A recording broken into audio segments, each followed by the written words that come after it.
So the theme of the night is gatherings, and one of the most interesting experiences that I've ever had at a gathering happened 2 summers ago in New York. I was there. I was interning at this film production company, and I was having an amazing time. I was meeting a bunch of cool people. I was learning tons. I got to see the city in my spare time, and I was having a blast.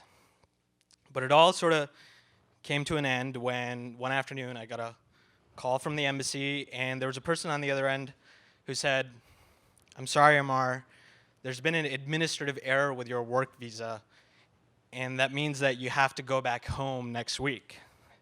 So that was a bummer. That Friday was my last day at work. I said goodbye to everyone, and I went back to my apartment feeling like crap. Went to bed, woke up the next morning, still felt like crap. And I didn't want to do anything. I didn't want to go out. I didn't want to talk to anyone. I just wanted to stay in my apartment and waste time on the internet. And that's what I did. I pulled out my laptop, started browsing the net, as you do, until I came across this interesting message board. And it was a message board of amateur astronomers in New York. And they were all talking about how they plan these trips throughout the year to go stargazing outside of the city. And I kept reading a little bit more, and it turned out that they were planning a trip that very night. So I sent some of them a message out of curiosity, and one of the guys, this guy called Alan, replies to me and he says, if you can meet me at my place in an hour, I can take you with me. You can tag along. So I'm sitting there and I'm thinking, do I want to do this? Do I want to socialize with people right now? And I took a deep breath and I thought, screw it. It's my last weekend here. I might as well go out and do it. So I grabbed my bag, I grabbed my water bottle, grabbed my tripod and my camera, and I headed out the door. And I went up to the Upper East Side, and I met Alan. And, he's sort of this nice, sweet guy in his 50s. And he was packing the car with his telescope. And while he was doing that, I met Stan, this Bulgarian guy. He was a little bit older than me, and he was taking a ride with us too.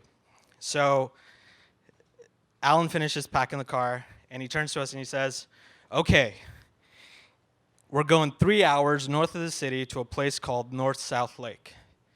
And I'm standing there and I'm thinking, that doesn't sound like a real place. North-South Lake? So I quickly Googled it while I was getting in the car, and it was a real place, so it was okay. We weren't going to get murdered. We got in the car, and we headed off, not even 20 minutes out of the city, and it was like we weren't even in New York anymore. There was green everywhere, hills in the distance. It was beautiful. We kept driving and driving and driving, and we got so far away from civilization that we started seeing signs for a garlic festival. And we started laughing. We were like, what happens at a garlic festival, What do people talk about at a garlic festival? And we laughed and we laughed and we got off the highway and we went into this winding road in the woods. We drove for about 20 minutes, and finally we got to this sort of clearing, this opening. It was next to this lake, and Alan parked the car and he got out. He started pulling his telescope out. We looked over and we saw other cars coming, people parking and pulling out their stuff, and the sun hadn't quite set yet. It was about 7:30, so you would look up and you'd see a couple of dots, but not a lot. And you would see all these people from all over the state pulling out small telescopes, big telescopes, computers, cameras, all sorts of contraptions. It was crazy. You would look up and the sun was starting to fade away and you could see a few more stars, and people were just sort of casually waiting, chatting quietly. You had little kids, you had old people. And then before you realize it, it's actually really dark. And you remember to look up again, and there's just this concert of stars. I mean, I've never seen so many stars in my life. I didn't even know you could see that many stars from here. And it was amazing. And we spent the next couple of hours basically just looking up at the sky in a variety of ways. We would go around, look through each other's telescopes, look at stars and constellations, and everyone was sharing snacks and food, and we were talking about astronomy and physics and the universe, and At one point, Stan turns to us and he says, I've been reading about this thing called the multi-universe theory. And I say, what's that? And he says, it's this theory that for every decision you make or anything that happens to you, there's an alternate universe where you're going down the opposite path. And I thought that was kind of interesting, I thought maybe there's an Ammar out there who doesn't have to leave the city. He's making a life for himself there, and he's content, and he's happy with the way things are going. And it was kind of a beautiful thought. And I just lay down on the ground, and I stared up at the sky. You could see meteors disintegrating in the atmosphere, leaving this long green tail behind them. Someone started playing Bach and Mozart, and it was a religious experience. It was like the universe was moving with you. And just like that, 5 hours went by. And it was midnight, and we were all getting a little tired, so Alan says, we still have a 3-hour ride back home. We should probably pack up and get going. So that's what we did. We said goodbye to some of the other people that were sticking around, got in the car, and we headed back through that winding road in the woods. So we're driving for about 15 minutes, and I noticed that Alan keeps looking down at his dashboard. So I lean over, and I can see that the temperature gauge on his dashboard is slowly ticking up. And I look at him and I sort of go, that's not good. And we keep an eye on it, and it just keeps going up and up and up and up until it's in the red. And Alan says, okay, we should probably stop. So he pulls over the car, we get out. I'm looking around.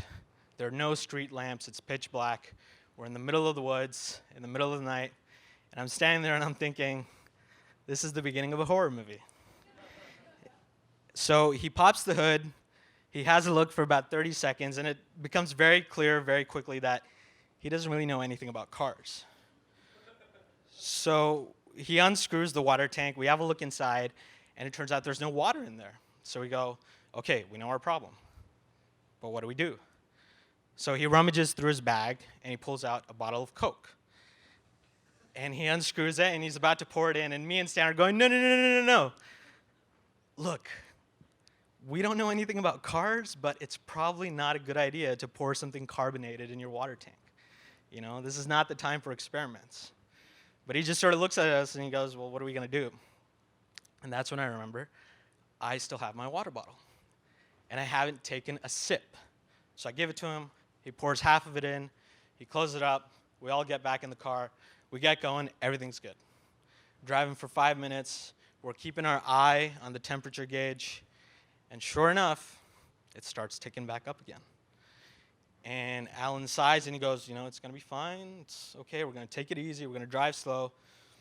And that's when the engine light comes on. And he says, it's probably just a glitch. It's fine. It's okay. And that's when the engine starts to smoke.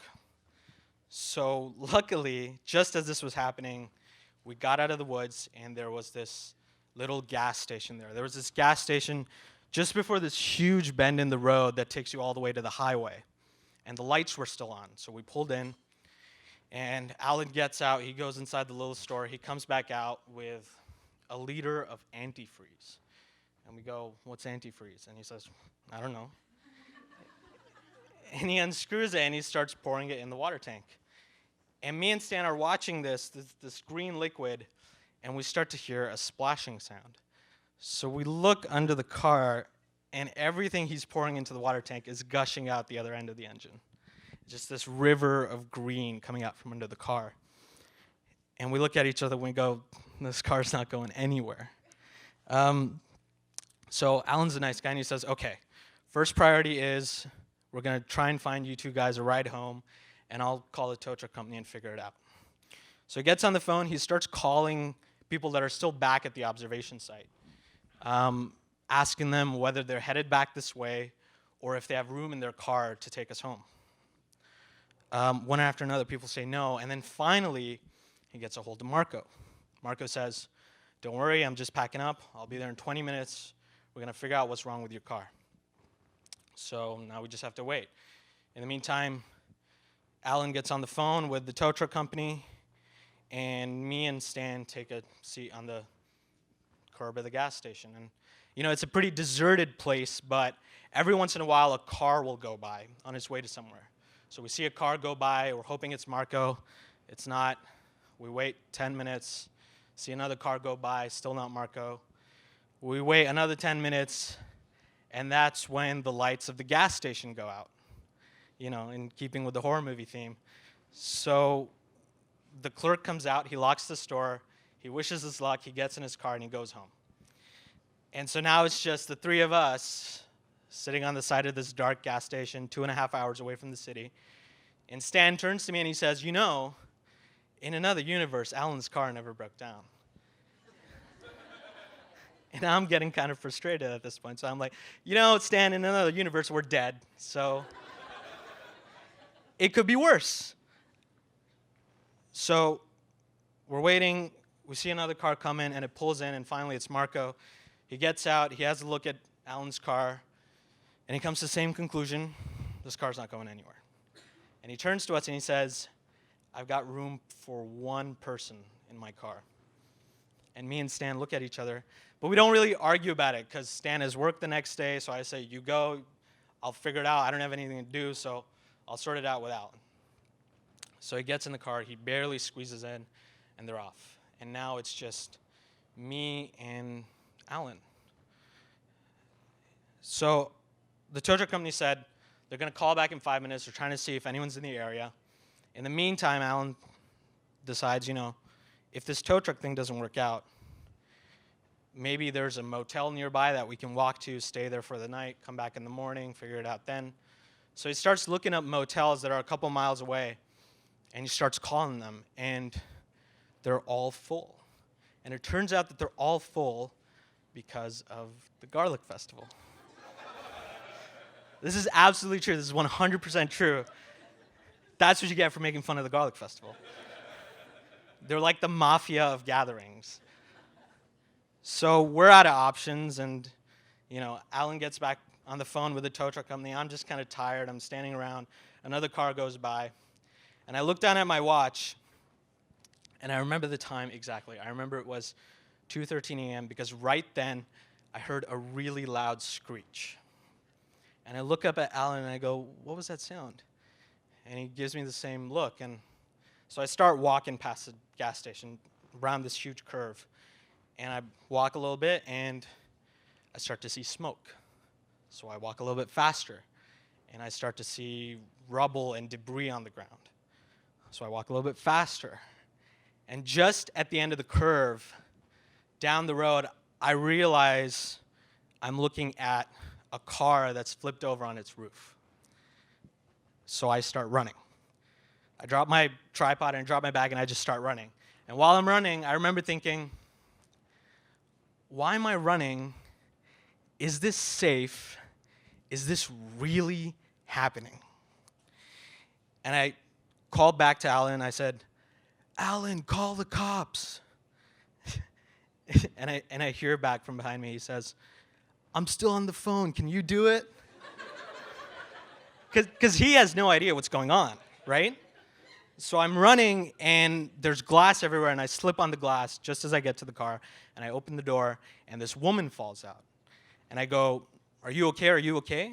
And she looks up at me, and she has this cut on her forehead that's bleeding. And immediately I'm thinking, that's not good. So she's trying to pull herself out, but she's stuck. So I go in over her, and it's sort of like a really bizarre thing going into an upside-down car. But her foot was stuck between the side of the door and the seat. And so I'm trying to wiggle it out, and her foot comes loose, and it comes out of her shoe, and she falls out. Now, like I said, I don't know anything about cars, so I don't know if this thing is going to explode or what. So the only thing I'm thinking is I got to get us as far away from this car as possible. So I pull her up, and I start walking us back up the road. And the whole time, she's just saying the same thing over and over again. She just keeps saying, I just wanted some gum. I just wanted a pack of gum. How did this happen? I just wanted some gum. She's clearly in shock, right? And so we get far enough away, we're on the side of the road, and I pull out my phone to call 911, and that's when I realize that my fingers are trembling. But I dial the number, and I put it to my ear, and immediately, there's a woman on the other end that says, what's the location of your emergency? And I just launch into this. We were at North South Lake. It's a real place, I swear. There was a garlic festival nearby. There's motels somewhere. There are people from the garlic festival staying in the motels. You know, just anything I could say to describe where we were, because I had no idea where we were. I don't remember half the stuff that came out of my mouth. And when you've spent most of your life thinking of yourself as a very calm, collected, and rational person, it's kind of a scary thing to hear yourself panic like that. It's like you're watching yourself fall apart. But eventually the operator said, "Don't worry, someone's on their way." And I hung up, and I turned back to the woman, and she collapses to the ground, and she just starts crying. And I don't know what to do, so I just hold her, and I say, "It's going to be okay. You've been in an accident. It's going to be fine. Everything's going to be okay." And she just keeps saying, "I just wanted some gum. What am I going to do? I just wanted a pack of gum." And I said, I know, it's going to be fine. You know, we're going to figure it out. We're going to get you your gum. It's going to be okay. Everything's going to be okay. Everything's going to be okay. And I just keep saying that over and over again, like I'm saying it to myself. And not a couple of minutes later, in the distance, I start to hear sirens. And that's not really a sound you ever expect to associate with comfort, right? Especially in a place like New York. But they were there. They were there in a couple of minutes, and Alan flagged them down. They pulled in, an ambulance came, a fire truck came. They had a look at her. They said she was very lucky, she was going to be okay. The car didn't explode. The police officers asked me what happened. I told them, and they offered us a ride back home. Alan had finally gotten a hold of a tow truck, and he was going to wait for it, but I took them up on their offer. And I got into the back of their car, and that was the first time that I had a second to breathe, and I was like, what the hell just happened, right? Was that a dream? And I remember staring out the window on our way back home, and I remember just thinking, there's a universe where I never left my apartment. And there's a universe where Alan's car didn't break down. And there's a universe where this woman didn't crash. But in our universe, in our version of the world, all three of those things happened. And we all walked away as slightly different people because of it. Thank you.